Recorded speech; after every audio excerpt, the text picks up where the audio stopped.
বৃষ্টির সময় প্রতিটা পাখি আশ্রয় খোঁজে, কিন্তু ঈগল সে মেঘ ছিঁড়ে উড়ে যায় বৃষ্টির ওপরে। আজ যদি তুমি ইমানের ডানা না মেলো, তাহলে কাল ঝড় এলে কোথায় পালাবে? মনে রাখবে, জীবন একটা অদেখা যুদ্ধ। তুমি কখনোই জানো না কোন দিনটা তোমার জন্য শেষ সকাল হতে পারে, কোন মুহূর্তেই বা ঝড়ে নেমে আসবে। এমনও তো হয়, কখনো মা হঠাৎ অসুস্থ হয়ে পড়ে, কখনো বাবার ফোন আসে কিন্তু কাপা কণ্ঠে কিছু বলতে পারে না।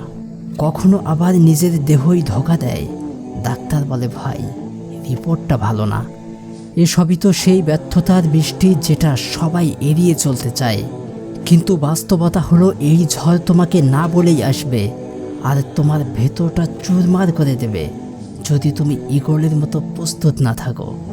ভাই জানো কি, সূরা বাকারায় আল্লাহ বলেন, আমি তোমাদের পরীক্ষা করব ভয়, ক্ষুধা, ধন সম্পদের ক্ষয়, জীবন ও ফসলের ক্ষতির মাধ্যমে।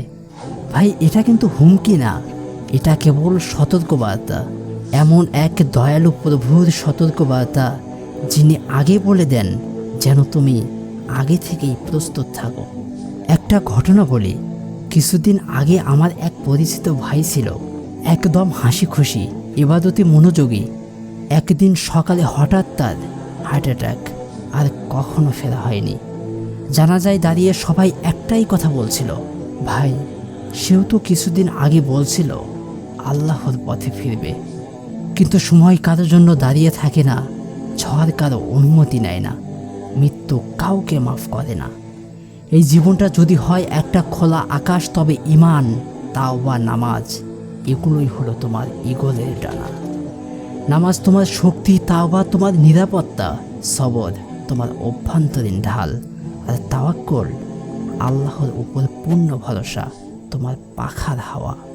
একজন মানুষ যখন বিপদে পড়ে, তখনই তার আসল চেহারা দেখা যায়। কেউ বিপদে পড়ে আল্লাহর দিকে ফিরে আসে, আর কেউ বিপদে পড়ে আল্লাহকে ভুলে যায়। কষ্টকে গালি দেয়, নিয়তিকে দোষ দেয়। তুমি কোন দলে আছো ভাই? ঈগল ঝড় দেখে পালায় না, বরং ঝড়কে ব্যবহার করে আরও উপরে উঠে যায়। যে আল্লাহকে ভয় করে, আল্লাহ তার জন্য উত্তরণের পথ করে দেন এবং তাকে এমন উৎস থেকে রিজিক দেন যা সে কখনো কল্পনাও করতে পারে না। এটাই সেই শক্তি, যে শক্তি ঈগলেরও নেই। এই শক্তি শুধু আল্লাহর বান্দার আছে। তুমি জানো কি, তুমি যখন সিজদায় পড়ে যাও, তখন তুমি মেঘের উপরে উঠে যাও। তুমি যখন কান্না ভেজা চোখে তাওবা করো, তখন তুমি সেই ঈগলের মতো, যে ঝড়কে ভয় পায় না। তোমার চোখের এক ফোঁটা অশ্রুও যদি আল্লাহর ভয়ে পড়ে থাকে, তাহলে মনে রেখো, কোনো দুঃখই তোমাকে গড়িয়ে দিতে পারবে না। তুমি জানো কি সবচেয়ে ভয়ঙ্কর ব্যাপার কি? তুমি জানো না তোমার জীবনের আগামী 1 মিনিটে কি হতে যাচ্ছে। এটা জানার পরেও তুমি কি এখনো অপেক্ষা করবে? তোমার জীবনের ঝড় আসার পরে নামাজ ধরবে? মৃত্যুর মুখে পড়ে তারপর কি তাওবা করবে? তখন তো অনেক দেরি হয়ে যাবে ভাই। তাই আজ থেকেই তুমি সেই ঈগলের মতো হয়ে যাও, যে ঝড় এলেও ভয় পায় না, কারণ তার ভরসা আছে আল্লাহর উপর। তার তাওবা আছে চোখে, নামাজ আছে সিজদায়, আর ঈমান আছে বুকে। তুমি ঈগল হতে পারো যদি এখনই উঠে দাঁড়াও, কারণ কাল যদি ঝড় আসে, তখন আর ওদের যাবার মতো সময় থাকবে না। মনে রাখবে, জীবনে চলার পথে অনেকবার ঝড়ের কবলে পড়বে, কিন্তু প্রশ্ন হলো, তুমি প্রস্তুত তো, নাকি এখনো ঘুমিয়ে আছো?